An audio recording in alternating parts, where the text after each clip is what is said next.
Un grand plaisir, car lors de ces fameuses réunions de préparation, nous, les membres de son cabinet, avions affirmé d'une manière certainement péremptoire, comme ont pu le dire quelques participants, nous avions osé affirmer toute notre confiance dans la volonté politique du chef de gouvernement de faire aboutir son idée.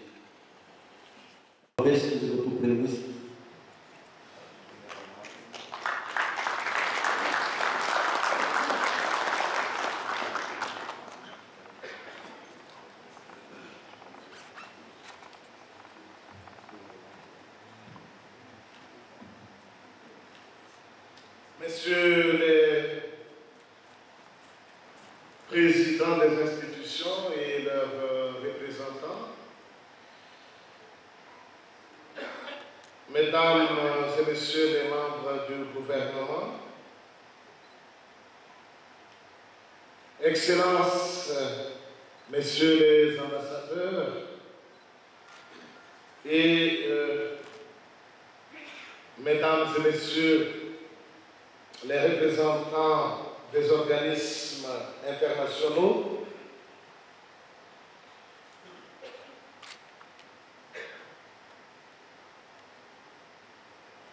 Messieurs les chefs de région ou leurs représentants, excusez-moi, Monsieur le représentant de la présidence de la transition,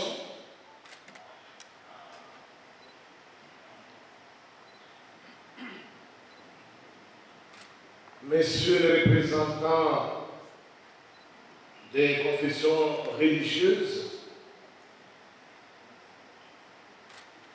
Mesdames et Messieurs les représentants des secteurs non étatiques, amis journalistes, honorables invités, Mesdames et Messieurs. Tout d'abord, je souhaite la bienvenue à vous tous qui êtes venus nombreux pour participer à cette journée de lancement de la concertation sur la gouvernance à Madagascar. Je tiens également à remercier tous ceux qui ont contribué de près ou de loin à la préparation et à l'organisation de cette journée de lancement, particulièrement au comité préparatoire qui n'a pas ménagé d'efforts pour sa concrétisation. Comme vous le savez, la mission de la transition revêt deux aspects fondamentaux. Premièrement, il s'agit de préparer et d'organiser des élections en respectant les normes internationales pour qu'elles soient acceptables et acceptées par tous.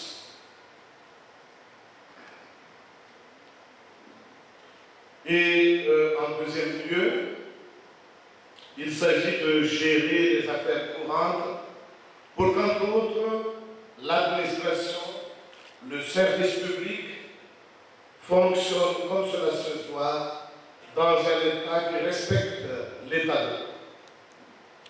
C'est dans le cadre de ce deuxième aspect qu'il convient d'amorcer le processus de bonne gouvernance publique et de préparer ou encore de fournir des éléments nouveaux et rénovés d'une politique de bonne gouvernance afin que le futur gouvernement issu des urnes puisse être mis sur le bon rail.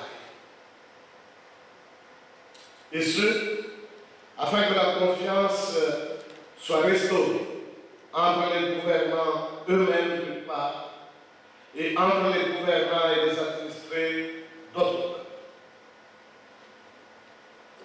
C'est à la suite de constats de dysfonctionnement avérés des services de l'administration publique Et après avoir à maintes reprises discuté avec différentes entités, pas seulement de l'administration publique, mais aussi avec la société civile et le secteur privé, entre autres, quelle est notre volonté politique de vouloir opérer un changement dans la gouvernance publique dans notre pays.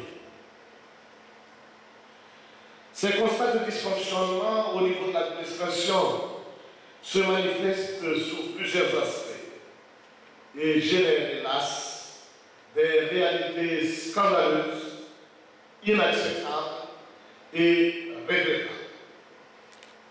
Sur le plan comportemental et état d'esprit des gouvernants, on observe entre autres une absence souvent flagrante de la culture de performance et de la culture du patrimoine ou des biens publics. La considération des véhicules à vocation publique comme biens privés ou personnels et leur utilisation abusive à d'autres fins en est une illustration parmi tant d'autres.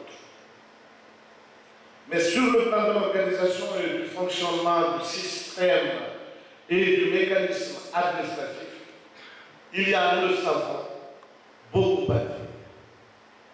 L'exemple de la perception des allocations de retraite demeure incompréhensible et inadmissible. Comment ne pas faire des reproches et comment ne pas se poser des questions en voyant ces longues files d'attente devant les bureaux de perception de retraite, parmi lesquels figurent des personnes très âgées, diminuées ou handicapées physiquement. Et ce, pour recevoir une modique somme à peine suffisante pour couvrir leurs besoins vitaux les plus élémentaires. Et voilà 2 années que ça dure. Le gouvernement et les gouvernants changent, mais le triste spectacle continue. N'y a-t-il vraiment pas de solution appropriée à cela?